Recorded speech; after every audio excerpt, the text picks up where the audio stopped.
Bonjour again. Bonjour encore. C'est bonjour again. Bonjour encore. So, moi je suis Junior depuis Baltimore, Maryland. Bon, là, le city, c'est Baltimore. Le state, l'État, c'est Maryland, aux États-Unis. Et c'est ma deuxième vidéo déjà avec Builders of Tomorrow.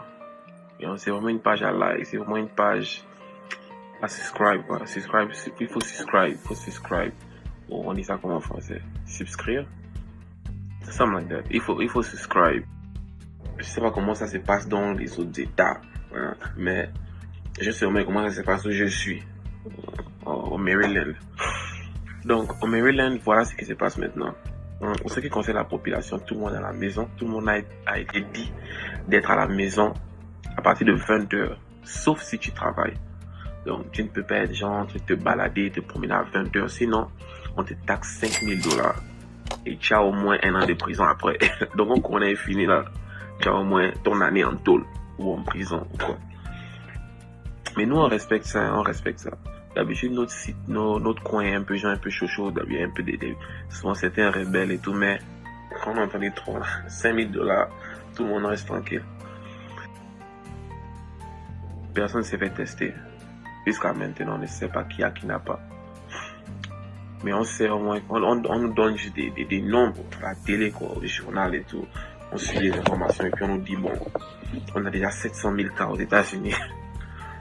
Non, c'est triste, quoi. Ouais, on a 41 000 morts et 700 000 cas.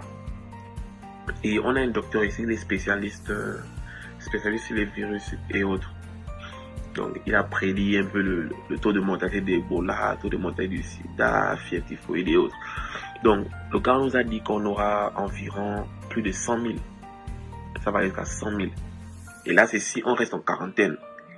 Mais notre président Trump, Donald Jr. Trump, il est en train de réfléchir en décidant s'il faut ouvrir des business à nouveau. Ce qui est une mauvaise idée. Je donne juste mon opinion, quoi. C'est qui est une mauvaise idée. Sur le plan sanitaire, tu vois. Donc, tout le monde reste à la maison déjà. Si tout le monde reste à la maison, on aura environ 100 000 morts. 100 000 morts. Quand ils vont ouvrir les business, les gyms, surtout la gym, parce que la gym, c'est un coin où tout le monde transpire. Moi, ils vont au gym beaucoup. Donc, c'est le point là que j'ai pensé. Tout le monde transpire, il y a beaucoup de contacts. Tu vas toucher un matériel, l'autre va toucher tout. Parfois, tu oublies, tu transpires, donc tu es sur la sueur. Tu vois, c'est vraiment compliqué. Donc, si les business ouvrent à nouveau, quand tu ouvres les barbershops sont des centres de coiffure. Donc, ils comptent ouvrir beaucoup d'autres choses. Et ça va encore nous causer plus de morts, quoi. Le cas ça aggrave. Le cas ça aggrave seulement. Donc, rien ne change. Vraiment, rien ne change, quoi. Rien ne change. C'est vraiment terrible, quoi. C'est vraiment terrible. On ne sait pas quand on va pouvoir retourner à l'école. On ne sait pas quand on va pouvoir faire autre chose. Il n'y a rien à faire. Tout est vraiment sur ordinateur. Tout est online. Ici aux États-Unis, on a un système qu'on appelle unemployment check. Ce sont des chèques qu'on donne aux gens qui ont perdu leur boulot. Mais on a déjà plus de 6 millions. Plus de 6 millions qui ont appliqué pour ça. Donc quand tu perds ton boulot, on te donne un chèque. Et puis l'argent qu'on te donne, c'est pas vraiment beaucoup, quoi. Donc imagine, plus de 6 millions de personnes déjà ont perdu leur boulot. Là, c'est en fonction de ceux qui peuvent appliquer. Peut-être qu'il y en a même plus que ça. C'est pareil pour le taux de mortalité aussi. Ils te disent que c'est 41 000, mais là, c'est en fonction de leur record.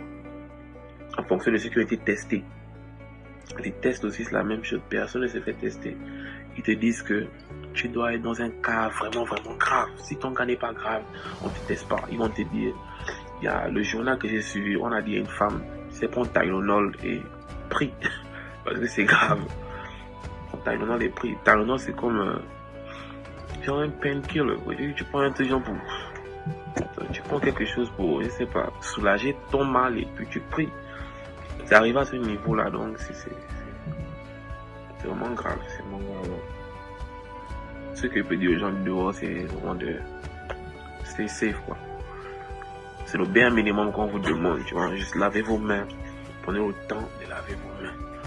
Quand vous touchez, quand vous allez dehors, quand tu vas dehors, tu enlèves tes habits complètement. Quand tu retournes chez toi, tu enlèves tes habits complètement.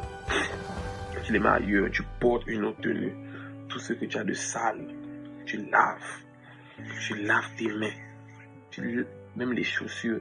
Parce que même le corona, maintenant, ils ont appris que le corona, même c'est même sur le bas de la chaussure.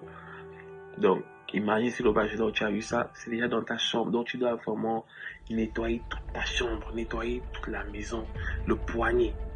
Donc, personne n'est safe, quoi. Personne n'est à l'abri. Personne n'est à l'abri. Donc, essayons seulement de faire du mieux qu'on peut. Essayons de faire du mieux qu'on peut. C'est tout ce que je peux dire. En tout cas, ça ira avec le temps.